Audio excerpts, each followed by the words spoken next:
The Kwara State government during the week commenced a 4-day training for 100 safety officers and 25 lawyers employed into the state civil service in 2025.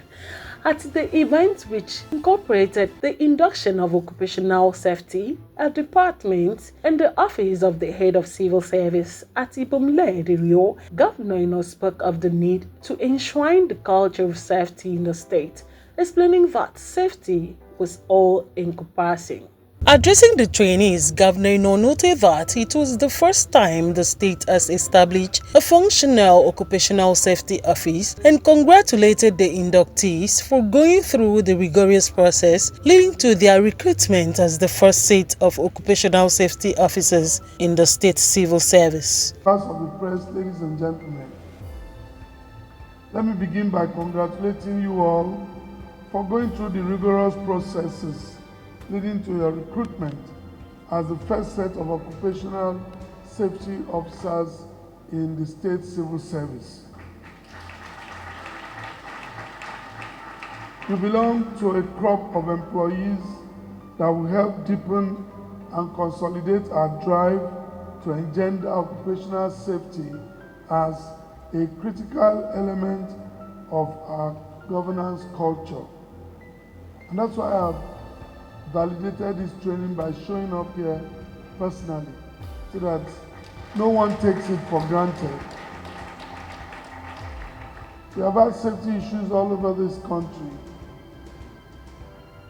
Fire burning buildings, markets, building collapsing, a lot of things that should be preventable because we had overlooked safety, even in our homes.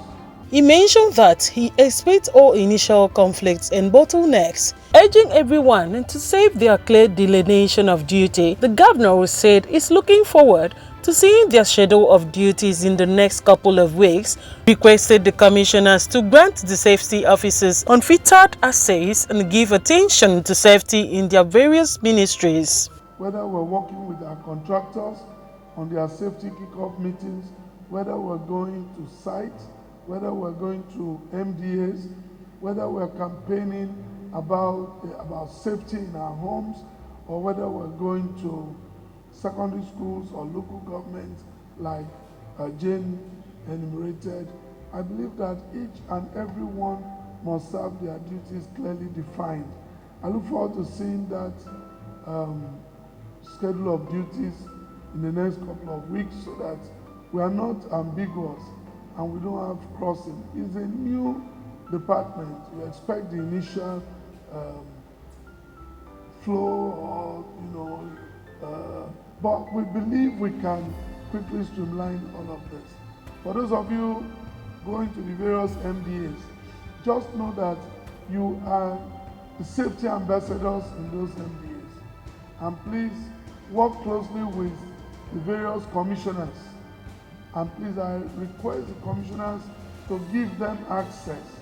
Don't treat them as one of those employees.